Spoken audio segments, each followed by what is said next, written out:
Yes, listeners. Book babes and book bros. Welcome to Book Babble. I'm Rachel, And I'm Tanya, and we're the Witlet Women, your hosts for the day. and today we have a special guest. Would you like to introduce yourself? Yes, I'm Elsa Portman or ES Portman, and I write romance both in fantasy and dark.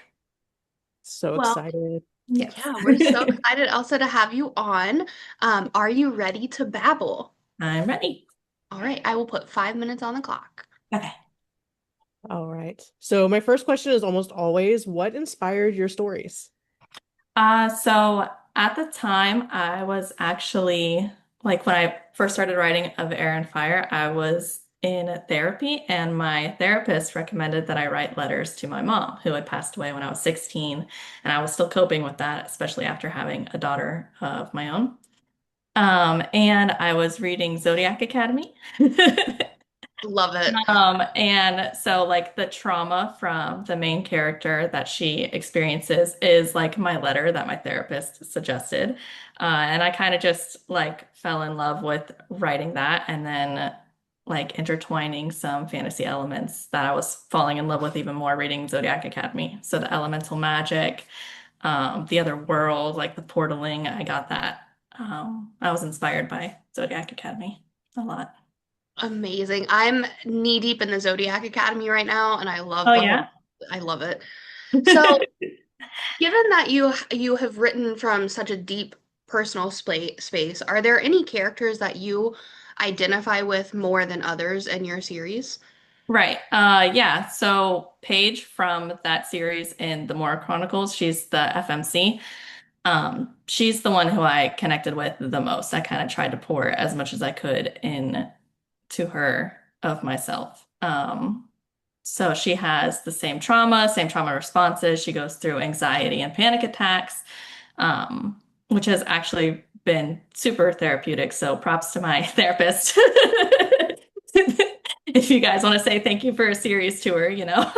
We love a good therapy session. We love a good therapist. So, Yeah. yes. So, yeah, I think I connect with her the most. Though I feel like every character that I write has like a tiny little piece of me, even if it's like their favorite food is the same as mine, or like their hobby they really like, or anything like that. I try to tie in at least like one element of myself because I feel like it's easier to write like what you know, Yeah. and It's it very helps. intentional too when you do that. So, Yeah, it makes the characters very real. yeah, it Yeah. does. I think it I helps. like want to stick my fingers in and just like grab onto the mental health representation because that's so near and dear to my heart as a therapist and just Yay. as an advocate. Oh, So, yeah. um, but we only have 2 minutes left. So, Okay. what is your process for writing?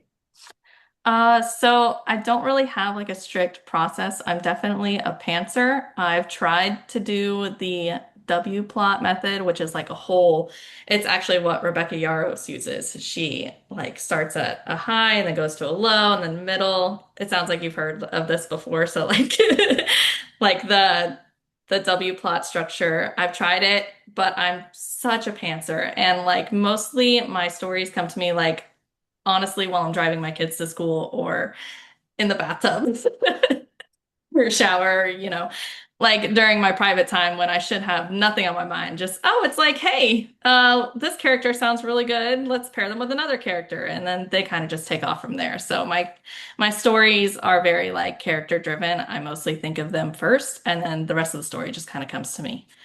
But yeah. Yeah. So, you've touched on a little bit of like personal stuff, but are Mhm. there any other secrets that you can tell us about your series or your writing journey so far? So, with the right now, I'm about to release Lie to Me, which is another series that I've just started. It was originally only going to be a standalone, like My Rose was. But I'm turning it into a series of interconnected standalones. That's not a secret now.